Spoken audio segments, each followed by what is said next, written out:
We're supposed to like the perks, and all in Lumen's care shall revel in the bounty of the incentive spur. Don't pervert a handbook passage to me, okay? Don't do it. Hey guys. Lumen has been good to us, and it is feckless. Guys? With Season 2 of Severance soon coming to a close, it's become very clear that Mark S. and his co-workers in macro data refinement have only scratched the surface of Lumen's secrets. Hi, Mark. Living in a world laced with Lumen's intent and action both at work and at home, May I come in? these individuals are caught in the corporate cult's web of control.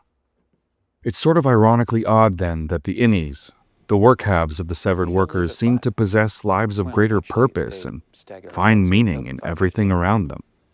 Certainly more than their theoretically free counterparts. Why is that? Is Lumen really that great? Definitely not that. What is it about being severed that makes them feel so full of life? The sparse, never-ending halls and offices of the severed floor are prime examples of a concept called liminal space. The definition of the word liminal is occupying a position at, or on both sides of, a boundary or threshold. In a nutshell, the idea is existing in a doorway, or maybe a hallway. At its core, that's not something too crazy or unnerving, but what if you could never leave the doorway? What if you were stuck? Liminal spaces can evoke anxiety or fear because they echo times of uncertainty and confusion like puberty or losing a loved one. Sometimes even nostalgia, like you've been that place before but can't remember where or why. Liminal spaces definitely exist in reality, and a growing community online has been gathering images of these places. Some artists have even crafted new liminal spaces.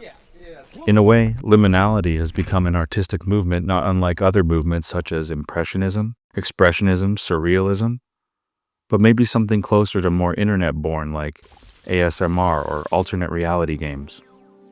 It's not exactly a new idea either. Liminal space has been used to great effect in movies like The Shining, Holy Mountain, Beyond the Black Rainbow, Vivarium, The Blair Witch Project. Yeah, that's right, I did say The Blair Witch Project. Even a forest can be a liminal space in the right context. Most examples of liminal spaces tend to be minimal in design, generally man-made places that look eerily empty. But they don't have to be that way. Liminality is mostly about being on that threshold, stuck in indecision and not knowing. The aesthetic is secondary to the geometry, or lack thereof. Because of this, the liminal art community has all sorts of different takes on these environments. Some people call them the backrooms, and have even written lore about all the twisted permutations of unnatural space. Considering many of these communities are internet-based, it should be no surprise then that many people interested in these circles are game developers. As such, the period of the late 2010s leading into the 2020s has seen a huge wave of liminal and backrooms-based gaming content. Not all of these games are the same level of polish. Most of them are online extraction games where the goal is to escape the backrooms together without falling victim to creatures that call the endless hallways their home. My issue with these titles is that liminal space ends up just being the setting. The real focus is survival. But what happens when you remove danger? What happens when it's just you and the doorway? Montreluz is a team out of Argentina that has created perhaps the most anxiety-inducing liminal space experience I have ever played. And all without a single monster nipping at my heels. Dreamcore is essentially a liminal space walking simulator. Now I know that's become sort of a negative buzzword in the industry. I don't have a lot of great memories with walking simulators myself, but that's mostly because I find they have a lot of dead ends.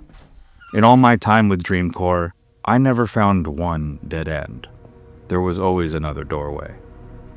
At all times, the geometry of Dreamcore's mazes are too large to comprehend. Players will encounter landmarks that help them gain their bearings, but more often than not, they will simply have to make a decision and see where it leads. In a liminal space, the only thing holding you in place is your own indecision. I'll be honest, this experience was very transformative for me. I started looking for meaning in every discernible detail, hoping that colors and shapes, anything different, meant that I was on the right track. all of a sudden I could relate to Mark S. and the other innies of macrodata refinement, finding themselves in the maze that is the severed floor, seeing the wisdom in Rickon's self-help book, and even sometimes falling into hopelessness. Many times I was wrong, but when I followed a hunch and the hunch paid off, it was an almost religious experience. Euphoria, catharsis. It's like I went through a ritual and came out the other side, maybe still the same person, but affected and changed, even just a little bit. At the moment, there are two experiences in Dreamcore: dream pools and eternal suburbia. Certain objectives are randomized, so repeat visits to these spaces are encouraged. It's worth noting that my first completion of the dream pools maze took me 25 minutes. My second time through the same maze took me 3 to 4 hours. If you've ever heard the saying, "No man steps in the same river twice, for it's not the same river and he's not the same man," yeah, that definitely applies here. There are 3 more Dreamcore experiences to be released over the next year. I'll be covering them as they release, but until then, I suggest you get lost and find yourself. Thanks for watching. If you know any great liminal space content worth experiencing, please let me know. And please like and subscribe for more content like this. See you next time.